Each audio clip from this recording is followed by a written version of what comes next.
போன வாரமே ஒரு வீடியோ காட்டணும்ட்டு இருந்தோம். அந்த சைனீஸ் இது சம்பந்தமா காண்பிக்கிறது. சில பேர் இருந்திருப்பீங்க அதை நான் சொல்லும் போது, சில பேர் நான் சொல்லும் போது இங்க இல்லை, அதுவும் எனக்கு தெரியும். ஸோ எல்லாரும் ஏற்கனவே கேட்டவங்களும் சரி கேட்காதவங்களும் சரி நீங்க அதை பார்க்கலாம். சொல்றேன். வெளிப்படுத்தல் 11:7-8. அவர்கள் தங்கள் சாட்சியை சொல்லி முடித்திருக்கும் போது பாதாளத்திலிருந்து ஏறுகிற மிருகம் அவர்களோட யுத்தம் பண்ணி அவர்களை ஜெயித்து அவர்களை கொன்று போடும். அவர்களுடைய உடல்கள் மகா நகரத்தின் விசாலமான வீதியிலே கிடக்கும். அந்த நகரம் சோதோம் என்றும் எகிப்து என்றும் ஞானார்த்தமாய் சொல்லப்படும். அதிலே நம்முடைய கர்த்தரும் சிலுவையிலே அறையப்பட்டார். இயேசு சிலுவையிலே அறையப்பட்டார் என்கிற வசனம் வெளிப்படுத்தலிலே கரெக்டா இந்த இடத்துல இருக்கும். அந்த இடத்தை சொல்லும் பொழுது மறைத்து சொல்லியிருக்கும். அது ஞானார்த்தமாய் சோதோம் என்றும் எகிப்து என்று சொல்லப்பட்டிருக்கும். குறிப்பாக இந்த இந்த மாதிரி வசனங்களை எல்லாம் மற்றவர்கள் பார்க்கும் பொழுது அவங்க எங்க பார்ப்பாங்க? லூக்கா, மத்தேயு, மார்க் இதுல எல்லாம் பார்ப்பாங்க. அதுல ஒரு இடத்துல போட்டிருக்கோம் 9 வருதா? வீடியோ வரலையா? 6 மணியிலிருந்து 6ஆம் மணியிலிருந்து 9ஆம் மணி நேரம் வரைக்கும் பூமி இருள் அடைந்திருந்தது. இதற்கெல்லாம் ப்ரூஃப் எங்க இருக்கு? நட்சத்திரம் இயேசு பிறந்தப்போ நட்சத்திரம் வானசாஸ்திரிகளை வழி நடத்து. இந்த பக்கம் இருக்க யாருக்கும் எதுவுமே தெரியாது.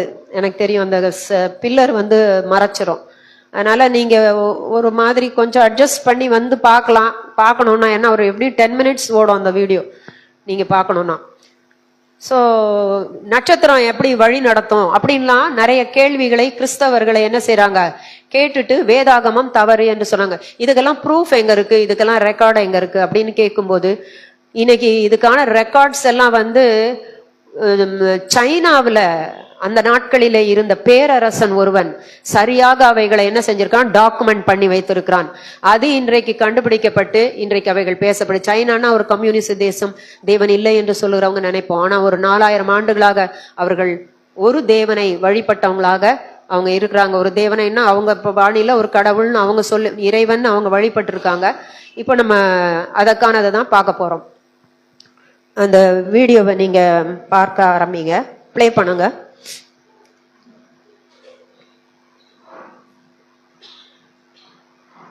ரெண்டாயிரம் ஆண்டுகளாக சரித்திரதாரர்கள் கிறிஸ்தவர்களை ஒரு கேள்வி கேட்டுட்டு இருக்காங்க. என்னன்னா,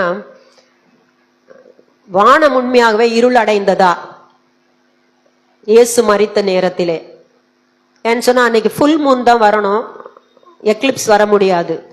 இது உண்மையாகவே நடந்ததா? எருசலேமிலே இயேசு சிலுவையில் தொங்கின பொழுது நடந்ததா என்று சொல்லி இதை யார் ரெக்கார்ட் பண்ணியிருக்கிறாங்க என்று போது பண்ணியிருக்கிறாங்க. இதற்கு பதில் இருக்கிறது. அதற்கான ஆதாரம் எருசலேமிலிருந்து 7000 கிலோமீட்டர் தூரத்தில் இருக்கிற சைனாவிலே அது இருக்கிறது. ஆகவே இந்த வீடியோல அதை குறித்த காரியங்களை நம்ம பார்க்க போறோம். அவங்களுடைய டாக்குமெண்ட்ஸ் அதுல அவைகளை குறித்து எழுதி இருக்குது. ஒரு பேரரசன் அவைகளை ரெக்கார்ட் பண்ணியிருக்கிறான். சைனாவில் அஸ்ட்ரானமர்ஸ் அவங்க வானவெளியை ஆராய்ச்சி பண்ணுகிறது ரொம்ப முக்கியம். சோ இயேசு மரித்த பொழுதும் அவங்க சிலவைகளை பார்த்திருந்திருக்கிறாங்க. அங்க இருக்கிற அரசன் எதையுமே என்ன செய்ய மாட்டான், ஒத்துக்கொள்ள மாட்டான். சரியாக ப்ரூஃபோட சொல்லணும் எல்லாவற்றையும். அதை அவர்கள் ரெக்கார்ட் பண்ணுகிறாங்க. வேற மாறிடுச்சு. இப்ப நம்ம சீனானா இப்படிதான் நம்ம நினைச்சுக்கிட்டு இருப்போம். அவர்கள் ஒரு காலகட்டங்களிலே இந்த மாதிரி சர்ப்பங்களையும் இவைகளையும் வணங்கினாங்க என்று சொல்லி, புத்தரை வணங்கி ஒரு இதோ தொடர்ந்து வணங்கினாங்க என்று. அப்படி அல்ல. அவர்கள் 4000 ஆண்டுகளாக ஒரு தெய்வம் ஒன்றை வணங்கி இருக்கிறாங்க. அவர்களுடைய புஸ்தகங்கள், அவங்களுடைய ரெக்கார்ட்ஸ் எல்லாம் பார்க்கும்போது அதுல அவைகள் குறிக்கப்பட்டிருக்கிறது. 4000 வருடங்களாக ஒன் காட், ஒரு தேவனை வணங்கி இருக்கிறாங்க. ஷாங்டி என்று அழைக்கிறாங்க. அந்த ஷாங்டி என்கிற வார்த்தைக்கு அர்த்தம் சுப்பீரியர் எம்பரர், அதாவது மிக பெரிய பேரரசன், ஆவியாய் இருக்கிற ஒருவர். அவருக்கு ஆலயம் கட்டுறாங்க. அது டெம்பிள் ஆஃப் ஹெவன், பரலோக ஆலயம் என்று பெயரிட்டு இருக்கிறாங்க. அந்த ஆலயத்துக்குள்ள போய் பார்த்தா ஒரு சிலையோ எதுவோ கிடையவே கிடையாது. அந்த இடத்துல எந்த ஒன்றுமே கிடையாது. ஏன் அவங்க அப்படியெல்லாம் வைக்காம இதை கட்டினாங்க? ஏன்னா இவைகளை பார்க்கும்போது வேதம் சொல்லுகிறது, அவங்க ஏன் அந்த சிலைகளை வைக்கலன்னா, மனுஷன் கையினால கட்டுற ஆலயத்துல அவர் தங்கி இருக்க மாட்டாரு. நம்ம வேதத்துல பாக்குறோம். இதே அடிப்படையில தான் அவங்களும் பண்ணல. அதே மாதிரி அந்த பேரரசன் வருடத்திற்கு ஒரு முறை எல்லாரையும் தன்னை சுத்திகரிக்கவும் மற்றவங்களை சுத்திகரிக்கவும் ஒரு பலியை செலுத்துகிறான். ஒரு பலி செலுத்துகிற வழக்கம் ஒன்று வருடத்திற்கு ஒரு முறை இருக்கு. நமக்கு கூட பாவ நிவாரண பலி பிரதான ஆசாரியன் செலுத்துவான், நமக்கு தெரியும். அதற்கான மந்திரங்களை அவர்கள் சொல்லுகிறாங்க.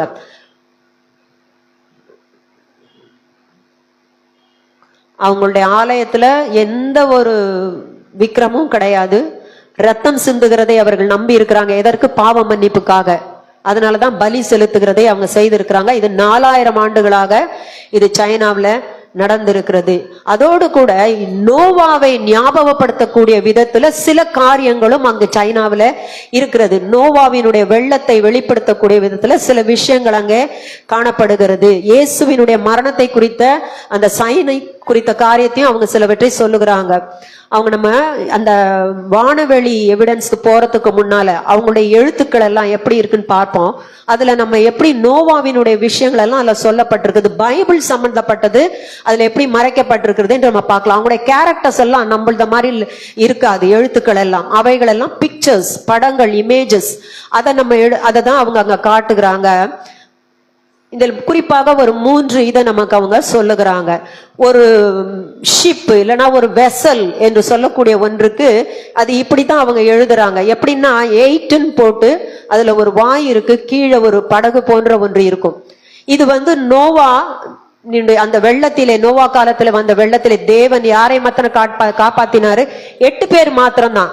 இதுதான் ஒரு ஷிப் என்று சொல்றதுக்கு அவங்க போடக்கூடிய ஒரு ஒன்று. அதே மாதிரி பிசாசு, டெவில் அப்படின்னு சொல்லணும், டெம்டேஷன், சோதனைக்கு அவங்க நீங்க கொஞ்ச நேரத்துக்கு முன்னாடி பாத்தீங்க. அதோடைய விரிவாக்கம் இப்படி இருக்கு. எப்படி இருக்குன்னு சொன்னீங்கன்னா, ஒரு மரம், அதுல ஒரு கிளை, ஒரு சர்ப்பம், கீழே 2 பேர் நின்று கொண்டு இருக்கிறது போலதான் அந்த எழுத்து வடிவம் இருக்கு. இது முழுக்க முழுக்க நோவா ஆதாம் ஏவாள் பாவம் செய்த காரியங்களை வெளிப்படுத்துகிறது. அடுத்தது ரைச்சியஸ்னஸ், நீதியை வெளிப்படுத்தும் போது ஒரு ஆட்டுக்குட்டியை காட்டுகிற ஒன்று அங்க நீங்க பார்க்கலாம். எப்படின்னா, ஒரு மலையின் மேல அவங்க எழுத்து அப்படிதான் இருக்கு. மலையின் மேல ஒரு ஆடு நிக்கிறது, கீழே நான் என்று சொல்லக்கூடிய விதத்துல இருக்குது. என்ன சொல்லுகிறதுனா, இயேசுதான் உலகத்தின் பாவத்தை சுமந்து தீர்க்கிற தேவாட்டுக்குட்டி. அந்த தேவாட்டுக்குட்டி எனக்காக மரிக்கும் போது சிந்தப்படுகிற அந்த ரத்தத்தினாலே நான் நீதிமான் ஆகிறேன், என் பாவங்கள் மன்னிக்கப்படுகிறது. இதுதான் அந்த ரைச்சஸ்னஸ், நீதி என்று சொல்லுகிற வார்த்தைக்கான ஒரு அர்த்தம். அதனால இப்ப நம்ம இவ்விதமாக தான் அவங்க எழுத்துக்கள். அடுத்தது நட்சத்திரத்தை குறித்த காரியத்துல அவங்க எப்படி பண்ணியிருக்கிறாங்க, அவங்களுடைய ஆர்கியாலஜி எப்படி இருந்திருக்குது என்று சொல்லி மேல அஸ்ட்ரானமர்ஸ் எப்படி பண்ணியிருக்கிறாங்கன்னு பாத்தீங்கன்னா, அவங்களுடைய டாக்குமெண்ட்ஸ்ல அதை அவங்க எழுதி வைத்திருக்கிறாங்க. ரொம்ப சரியாக துல்லியமாக அவங்க பார்க்கிறதை அவர்கள் சொல்ல வேண்டும். இதை ஒரு ஹாபியாக அவங்க செய்யல, பொழுதுபோக்காக செய்யல, ரொம்ப சீரியஸான ஒன்று. அங்க இருக்கக்கூடிய ஒவ்வொரு வானவெளி ஆராய்ச்சியை செய்கிறவனும் ஒரு முறைக்கல்ல 1000 முறை, அவன் 24 மணி நேரம் அதை அவங்க பார்த்து கொண்டு இருக்கிறாங்க. 1000 முறை அதை செக் பண்ணி தான் அவங்க சொல்றாங்க. அதனால நிறைய விஷயங்களை குறித்து அவங்களுடைய ரெக்கார்ட்ஸ்ல இருக்குது. எத்தனையோ ஹாலிஸ்க்கு நிறைய காமெண்ட்ஸ் பத்தி எல்லாம் அவங்க எழுதி இருக்கிறாங்க. அதுல மிஸ்டேக் பேரரசனுக்கு தவறாக இன்ஃபர்மேஷன் கொடுத்தா மரண தண்டனை தான் கொடுக்கப்பட்டது. ஆகவே ஒரு முறை என்ன ஆயிருக்கிறது, ஒரு எக்லிப்ஸ் வந்திருக்கிறது, ஒரு இருளான ஒரு சில காரியங்கள் வந்திருக்கிறத அவங்க செக் பண்ணிட்டு அவங்க எழுதி வைத்திருக்கிறாங்க. அதை தான் நம்ம பார்க்க போகிறோம். அதுல என்ன எழுதி இருக்கிறாங்கன்னா, அவங்க எழுதி இருக்கிறது சரித்திரபூர்வமாக மிகுந்த வேல்யூபிள் ஒன்றாக இருக்கிறது. 5 BC போல, கிட்டத்தட்ட இயேசு பிறப்பதற்கு 5 BC போல அவங்க சொல்றாங்க. மத்தேயு காஸ்பலில சொல்லப்பட்டபடி அந்த வானசாஸ்திரிகள் என்ன செய்தாங்க, இந்த ஒரு நட்சத்திரத்தை பின்பற்றி போனாங்கன்னு சொல்லி நம்ம பார்க்கிறோம் இல்லையா? ஒரு நட்சத்திரம், அதை குறித்தும் இவர்கள் எழுதியிருக்கிறார்களா என்று பார்த்தா அதை குறித்த குறிப்பு இவங்களுடைய டாக்குமெண்ட்ஸ்ல காணப்படுகிறது. அதை தான் இன்றைக்கு நம்ம பார்க்க போறோம். அது எப்படி இருந்ததுன்னு பாருங்க. அவங்க எழுதி இருக்கிறாங்க, அந்த அவங்களுடைய எம்பரருடைய அந்த குறிப்பிட்ட அந்த காலத்திலே, குறிப்பிட்ட அந்த மந்த்ல, நாளில என்று சொல்லி குறிப்பிட்டு ஒரு நோவா என்று சொல்லக்கூடிய, அதாவது அவங்களுடைய விதத்துல அந்த நட்சத்திரம் என்ன சொல்றாங்க, காணப்பட்டது. அது 70 நாட்களுக்கு காணப்பட்டது. அதாவது சைனாவில இருந்தோ இல்ல ஈரான் பார்டர்ல இருந்தோ, கிழக்கத்திய அந்த பகுதியில இருந்து, பெர்ஷியா என்கிறது ஈரான், இதுல இருந்து ஒரு பிரயாணம் பண்ணி கேமல்ல போனா 70 days பெத்லஹேம் போயிடலாம். சோ அந்த மாதிரி கரெக்டாக அதை அவங்க எழுதி இருக்கிறாங்க. 70 நாட்கள் அது காணப்பட்டது என்பதை டாக்குமெண்ட் பண்ணியிருக்கிறாங்க. தவறான இன்ஃபர்மேஷன் கொடுத்தா அந்த அந்த அந்த என்ன சொல்லுது, வானவெளி இன்ஃபர்மேஷனை கொடுக்கிற அவர்களுக்கு மரண தண்டனை தான் கொடுக்கப்படும். ஆகவே இவைகள் எல்லாம் சரியானபடி கணிக்கப்பட்டு சொல்லப்பட்டு இருக்க ஒன்று. அதனால இயேசு பிறந்த பொழுது இவ்விதமாக ஒரு நட்சத்திரம் தோன்றினது என்பது உண்மை. அது மாத்திரம் கிடையாது, இயேசுனுடைய மரணத்தை குறித்த காரியம் அதை சொல்லும் போது 33 AD இல்லைன்னா 31 AD நடந்த ஒரு சம்பவமும் குறிக்கப்பட்டிருக்குது. ஆனா எருசலேமில தான் இது நடந்தது. இயேசு சிலுவையில தொங்கிக் கொண்டு இருக்கும் பொழுது பூமி இருள் அடைந்தது என்று சொல்லி நம்ம வேதாகமத்திலே பார்க்கிறோம். அந்த மதியான வேளையிலே, அதாவது 6 to 9 மணி நேரம் அவங்க கணக்குப்படி. அப்பொழுது என்ன நடந்தது என்று சொல்லி பார்த்தா, அந்த இன்னைக்கு ஆக்சுவலா நீங்க இது இப்படி ஒன்று இருக்காது. ஏன்னா பஸ்கா பண்டிகை அன்னைக்கு எக்லிப்ஸ், எந்த இடத்திலும் ஒரு சூரிய கிரகணம் வரவே முடியாது அப்படி என்று இருக்கிறது. ஆனா அன்றைக்கு உண்மையாகவே பஸ்கா பண்டிகை அன்னைக்கு பூமி இருள் அடைந்தது. ஆனா அன்னைக்கு ஃபுல் மூன் தான் வரணும், முழுது வரலாம், வேற விதமாக இருக்கலாம். ஆனா பாஸ் ஓவர் அன்னைக்கு இந்த விதமான ஒன்று வர முடியாது என்று சொல்லி மற்றவர்கள் வேதாகமத்தை குறை சொன்னது உண்டு. ஆனால் இது எப்படி நடந்தது என்பதை இவர்கள் சொல்றாங்க. ஏன்னா இவங்க 24 மணி நேரமும் பார்க்கிறவங்க அவங்களுடைய எம்பரருக்கு சொல்லணும், ஏன் திடீர்னு இருள் வந்தது என்று சொல்லும் பொழுது அவங்க சொல்லி இருக்கிறாங்க, இது சூரிய கிரகணமும் அல்ல, இது சந்திர கிரகணமும் அல்ல. சூரியனும் சந்திரனும் அப்படியே இட் வாஸ் வெயில்டு டுகெதர், முற்றிலுமாக மூடப்பட்டு விட்டது, ரெண்டுமே மூடப்பட்டு விட்டது என்பதை துல்லியமாக அவர்கள் கணித்து சரியான விதத்திலே அந்த பேரரசனுக்கு அவங்க சொல்லிட்டாங்க. சொன்னபடியினாலே மிகுந்த பயம் எல்லாருக்குள்ளும் உண்டாயிற்று. ஏன்னு சொன்னா தெய்வம் கோபமாக இருக்கிற நேரத்தில மாத்திரம்தான் இப்படியான ஒரு சூப்பர் நேச்சுரல் டார்க்னஸ், அப்படின்னா மனித சக்திக்கு அப்பாற்பட்டு எப்பொழுதும் நடக்கிறதற்கு அப்பாற்பட்டு நடக்கிற ஒன்று பூமியில நடக்க வேண்டும். ஆகவே இது யாரோ ஒருவர் மேலே ஒரு பனிஷ்மெண்ட் போய் இருக்கிறது என்பதை அவங்க உணர்ந்து கொள்றாங்க. தெய்வத்தினுடைய கோபத்தை அவர்கள் உணர்ந்து கொள்கிறாங்க. அந்த கோபத்தினாலே அவர்கள் பயந்து இருக்கிறாங்க. அந்த பேரரசன் தன்னுடைய குறிப்பிலே அதை எழுதி வைத்திருக்கிறான். அதனால அந்த பேரரசனும் அந்த தேசமும் பயந்திருந்திருக்கிறது. குறிப்பாக இப்படிப்பட்ட காரியங்களில் இதை கணித்து சொல்லுகிறவர்களுக்கு மரண தண்டனை கொடுக்கப்படும், மன்னிப்பு கிடையாது. ஆனால் அந்த இடத்துல அவர்கள் ரொம்ப தீர்க்கமாக அதை ஆராய்ந்து அவர்கள் அதை கரெக்டாக சொல்லிட்டாங்க. ஆகவே அந்த பேரரசன் எப்படி எடுத்துட்டானா, இது யாரோ ஒரு மனிதன் மேல இந்த தெய்வத்தினுடைய கோபம் போய்விட்டது என்று சொல்லி அவன் எடுத்துக்கொண்டான். நான் எல்லா மனிதர்களுக்குரிய பாவமும் ஒரு மனிதன் மேல போயிருந்திருக்கு, ஆனா தெய்வம் எல்லாரையும் பனிஷ் பண்ணவில்லை என்பதை தீர்க்கமாக அவன் புரிந்து கொண்டதுனால ஒருவருக்கும் அவன் பனிஷ்மெண்ட் கொடுக்கல. அதை அவனே எழுதி வைத்திருக்கிறான் அந்த பேரரசனே. ஆனா அவனுக்கு தேவனை குறித்து தெரியல. அவன் தன் ஆவியிலே அதை உணர்ந்து அதை அந்த குறிப்பாக அவன் எழுதி வைத்து விட்டான். அதன் பின்பு ஆனா எல்லாரும் பயந்து கொண்டு இருக்கிறாங்க, எப்படி நடக்கும் என்று சொல்லி. அவன் மொத்தத்தில் சொல்லிட்டான், எல்லாருக்கும் மன்னிப்பு என்று சொல்லி. அதாவது தவறுகள் இருந்திருந்தாலும் கூட எல்லாருக்கும் மன்னிப்பு என்று சொல்லி அவன் சொல்லிட்டான். ஆனா இந்த இருளடைந்த நேரத்துல சீஷர்கள் எல்லாம் ஓடி போய் விட்டார்கள். எருசலேமில் எல்லாரும் பயந்து நடுங்கின நேரம். ஆனா ஒரு மனிதன் புரிந்து கொண்டான், எல்லாருடைய பாவமும் ஒருவர் மேலே சுமத்தப்பட்டிருக்கிறது, ஆகவே எல்லாருக்கும் மன்னிப்பு, யாரும் தண்டிக்கப்பட வேண்டியது இல்லை என்று சொல்லி. அது மாத்திரமல்ல, 3வது நாளிலே இந்த இன்னொரு சம்பவம் நடக்கிறது. வானத்திலே சூரியனை சுற்றி ஒரு ரெயின்போ போல, சூரியனுக்கு எதிர்க்க தோன்றும், ஆனா சூரியனை சுற்றிலும் ஒரு பெரிய ஒளி தோன்றினதை அவர்கள் ரெக்கார்ட் பண்ணி இருக்கிறாங்க. உடனடியாக அவனுக்கு மிகுந்த சந்தோஷம் வந்து விட்டது. என்ன வந்து விட்டது, அவங்க எப்படி அதை எழுதுறாங்கன்னா, இதுவும் ஒரு வித்தியாசமான ஒன்று, இது நேரக்கூடிய ஒன்று அல்ல. அந்த நேரத்தில தான் இயேசு தன்னுடைய கல்லறையில் இருந்து உயிர்த்தெழுந்தவராக எல்லாவற்றையும் முடித்துவிட்டு ஜெயித்தவராக எழுந்தார். இதை அந்த மனிதனாலே புரிந்து கொள்ள முடிந்தது. அவன் எப்படி எடுத்துக்கொண்டான், மனிதனுக்கும் தேவனுக்கும் இடையில இருந்த அந்த பயங்கரமான கோபத்துக்கான காரியம் நீங்கினபடியினாலே தெய்வம் சந்தோஷமாகிவிட்டார். ஆகவே இந்த சூரியனை சுற்றிலும் பேரொளி காணப்படுகிறது என்று சொல்லி இவர் சொல்லி அவன் எழுதிவிட்டான். இன்றைக்கு நீங்க பார்த்தீங்க என்று சொன்னீங்கன்னா, சைனாவில் அநேகர் இயேசுவை ஏற்றுக்கொண்டு இருக்கிறார்கள். நிறைய பேர் இயேசுவை ஏற்றுக்கொண்டு இருக்கிறாங்க. ஈவன் அவங்களுடைய மிலிட்டரி அந்த கம்யூனிஸ்ட் பார்ட்டியில இருக்கிறவர்களை பார்க்கிலும் கிறிஸ்தவர்களுடைய எண்ணிக்கை அதிகமாகிக் கொண்டே இருக்கிறது. அவர்கள் சொல்லுகிறது என்னன்னு கேட்டா, நாங்க மறுபடியும் எங்களுடைய ஆன்செஸ்டர்ஸ், எங்களுடைய முன்னோர்கள் வணங்கின அந்த மெய்யான தெய்வம் இவர்தான் என்று நாங்கள் கண்டு கொண்டோம், நாங்கள் திரும்புகிறோம் என்று சொல்லி அவர்கள் எல்லாரும் மனம் திரும்பி கொண்டு வருகிறார்கள். அவர்கள் சொல்றாங்க, இந்த தெய்வம் எங்கள் டிஎன்ஏல இருக்கிறார் என்று சொல்லி அவங்க மனம் திரும்புறாங்க. இயேசுவுக்காக இரத்த சாட்சியாக அவர்கள் மரித்து கொண்டு இருக்கிறார்கள். ஆகவே இவைகளுக்கான ப்ரூஃப் எல்லாம் அங்கே இருந்து கொண்டு இருந்து கொண்டு இருக்கிறது. இன்னும் கூட நம்ம பார்ப்போம் என்று சொன்னா, இவங்களுடைய ரெக்கார்ட்ஸ் எல்லாம் நம்ம இன்றைக்கு இருக்கக்கூடியவர்களுக்கு தேவன் இல்லை என்று சொல்லுகிறவங்க, பைபிள் சரியில்லை என்று சொல்லுகிறவங்க, இவங்க எல்லாருக்கும் இது ஒரு பெரிய எவிடன்ஸாக இருக்கிறது.